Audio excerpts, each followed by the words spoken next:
İyi günler arkadaşlar. Mutfağıma ve kanalıma hoş geldiniz.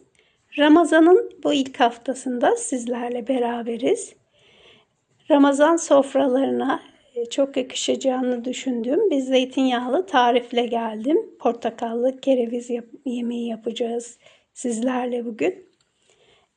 Kerevizin baskın bir kokusu var biliyorsunuz. O yüzden de pek sevilmez. Portakal kesinlikle bu baskın kokuyu kapatıyor ve yemesi çok lezzetli olan bir tarif ortaya çıkıyor.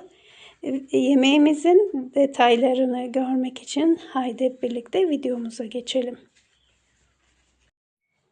Zeytinyağlı kereviz için gerekli malzemelerimiz: bir tane kereviz, 2 tane pırasanın beyaz kısmı, soğan, havuç, portakal, limon ve kerevizin yeşil kısımları. Şimdi şurayı bir toparlayalım ve yemeğimizi yapmaya başlayalım.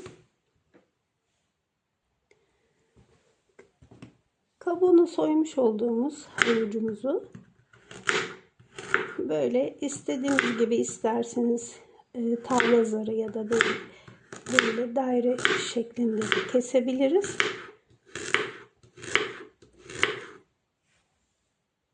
Havuçları doğradık.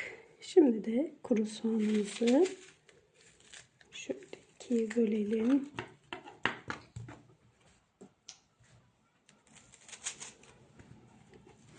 Ve yemeklik kuru soğanımızı doğrayalım.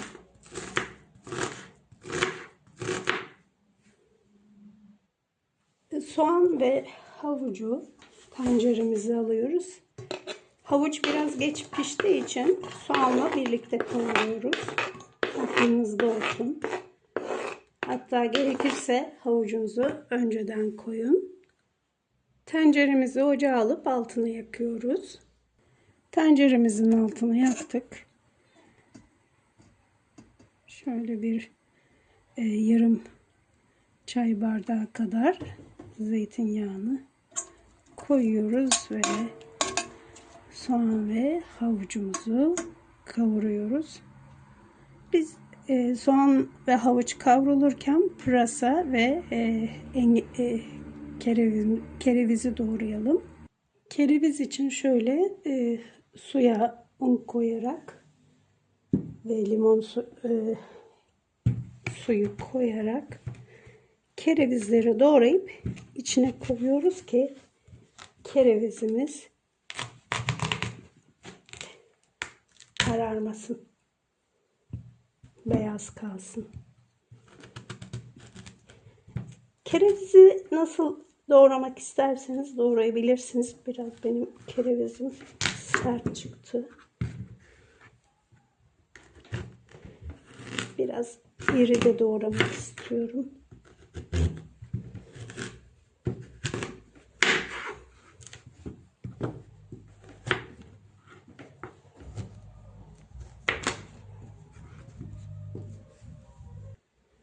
Dediğim gibi kerevizi istediğiniz gibi doğrayabilirsiniz. Dilerseniz patates, Ege'de çok sevilir, nohut ekleyebilirsiniz. Ama ben eklemek istemiyorum.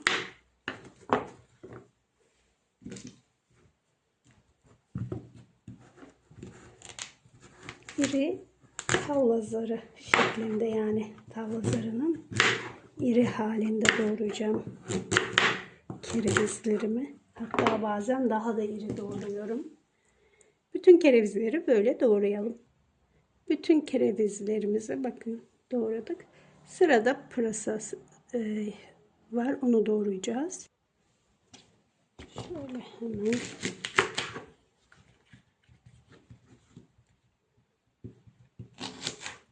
şu kalınlık iyidir. Bu kalınlıkta doğrayalım pırasaları da.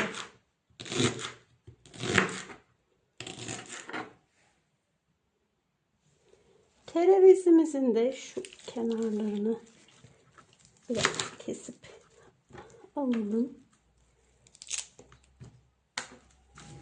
Onları da yine doğruyoruz. Bunları en son kerevize koyduktan sonra ekleyeceğiz.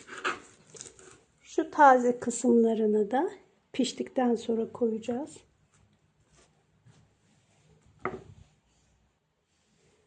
Pırasamızı da tabağımıza alıp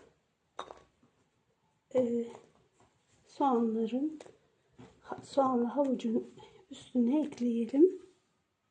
Soğanlar güzelce kavrulmuş. Önce bir pırasamızı koyuyoruz. Şöyle karıştırıyoruz.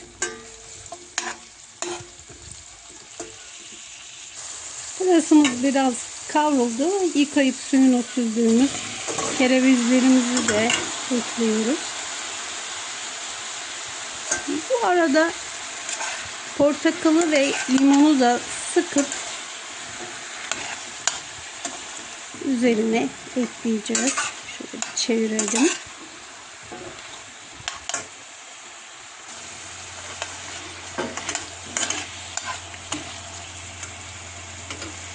Kerevizin yeşil kısmını da koyuyoruz.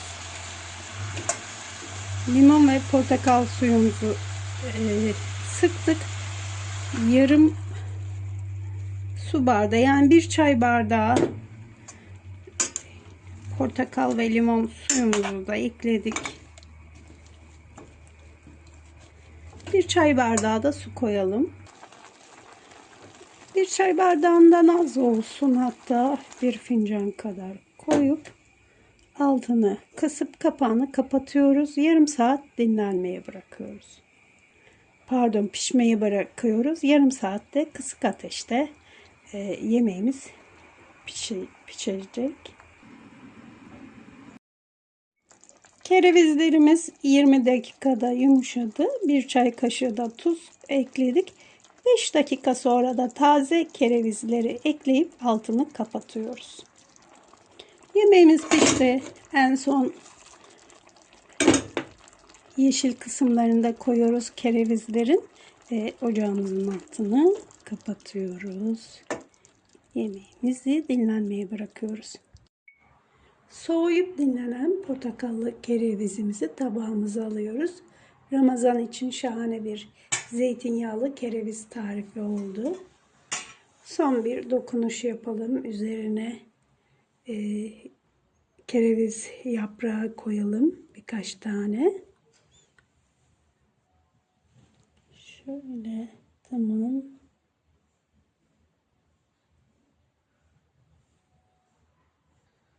Portakal dilimiyle de süsledik. Şimdiden Ramazanımız mübarek olsun.